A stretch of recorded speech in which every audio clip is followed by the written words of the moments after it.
बता दें कि कोटा के टावा से अब खबर है, हाड़ौती की नदियों का विकराल रूप दिख रहा है। रौद्र रूप यहां पर नदियों का नजर आ रहा है। चंबल, काली सिंध, पार्वती नदियों में तेज उफान दिख रहा है। इटावा उपखंड क्षेत्र के 1 दर्जन गांव टापू बन गए हैं। निचली बस्तियों में पहुंचा है नदियों का पानी। पूरी रात आंखों में गुजारते दिखे नगर की निचली बस्तियों के लोग। नवीन बस स्टैंड की दुकानों को रात्रि में कराया गया है खाली। किरपुरिया, हवा खेड़ली गांव के हालात सबसे खराब है। तो कोटा के टावा से खबर है, हाड़ौती की नदियों का रौद्र रूप देखने को मिल रहा है। चंबल, काली सिंध, पार्वती नदियां तेज उफान पर है, तो ऐसे में जो निचली बस्तियां हैं वहां पर जलभराव की समस्या पैदा हो गई है।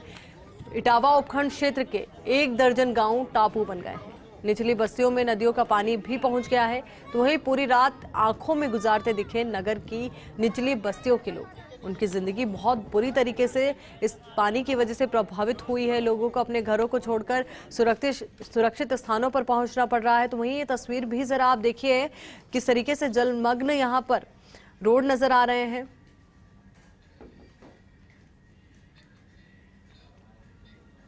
कोटा के टावा उपखंड क्षेत्र की काली सिंध नदी से निकलकर पार्वती नदी में लुप्त होने वाली सूखनी नदी के बढ़ते जलस्तर से निचली बस्तियों में पानी घुस गया है। कई परिवारों को डूब क्षेत्र से निकालकर पहुंचाया जा रहा है सुरक्षित स्थानों पर।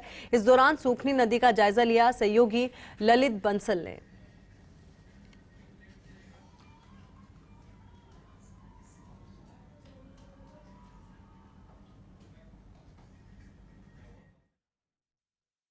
अभी हम खड़े हुए हैं इटावा नगर के अखाड़ा बालाजी मंदिर की ओर। जो निचली बस्तियां हैं उन इलाकों में आप देख पा रहे होंगे किस प्रकार से सूखनी नदी का मंजर देखने को मिल रहा है।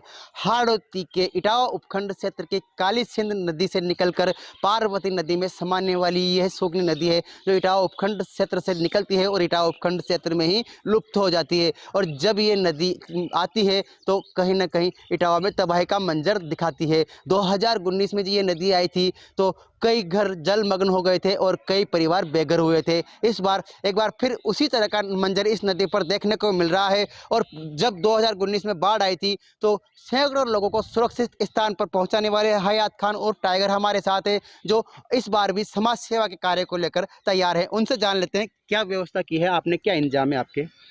ललित जी, मैं आपको बता देता हूं कि प्रशासन हमारा यहाँ पे अलर्ट है। प्रशासन ने निचली बस्तियों में अनाउंस करवाकर सभी को सूचित कर दिया है और जिन बस्तियों में अधिक पानी भर चुका है हम उन्हें हमारी नाव के अनुसार उनको उचित स्थान तक पहुंचा रहे हैं। और हमारे क्षेत्र में ये काली सिंध नदी के अलावा 2 नदियां पार्वती और चंबल दोनों में भी भारी उफान के जरिए पानी की मात्रा अधिक बढ़ती जा रही है। इसीलिए हो सकता है कि इटावा को और भी हानि हो सकती है, लेकिन हम संभवतः पूरी मदद कर रहे हैं कि लोगों को किसी प्रकार का नुकसान नहीं हो। तो ये बता रहे थे कि लोगों को किसी प्रकार का नुकसान ना हो, जान माल की हानि ना हो, उसको लेकर प्रशासन के साथ साथ समाज सेवा का कार्य करने वाली हयात खान भी तैयार हैं। और अभी कुछ ही देर पहले ये अपनी लोहे की जो कश्ती है उसे तैयार कर रहे थे। उसका मकसद यही था कि जो लोग पानी के में फंस गए हैं उन्हें सुरक्षित निकाल कर सुरक्षित स्थानों पर पहुँचाया जाए। आप देखिए उधर पीछे के साइड में देख पा रहे होंगे अखाड़ा का बालाजी का मंदिर है। अखाड़े के बालाजी का जो प्रतिमा है वो कहीं नजर नहीं आ रही है और मंदिर का आधी दीवार का हिस्सा भी डूब गया है। सूखनी नदी में लगातार पानी का जल स्तर बढ़ता हुआ दिखाई दे रहा है। एक ट्रैक्टर दिख रहा होगा, ट्रैक्टर पूर्ण रूप से डूबने के कगार पर है। ये यहाँ पर ट्रैक्टर खड़ा था, एक जो ठेकेदार है उसका ट्रैक्टर है, ये डूबने के कगार पर है। तो इससे अंदाजा लगाया जा सकता है कि लगातार सूखनी नदी का बढ़ता जल स्तर इटावा नगर के लिए खतरे की घंटी साबित होता हुआ नजर आ रहा है। कैमरा साथी चेतन बंसल के साथ Lalit Bansal, first India news, Etawah. Karauli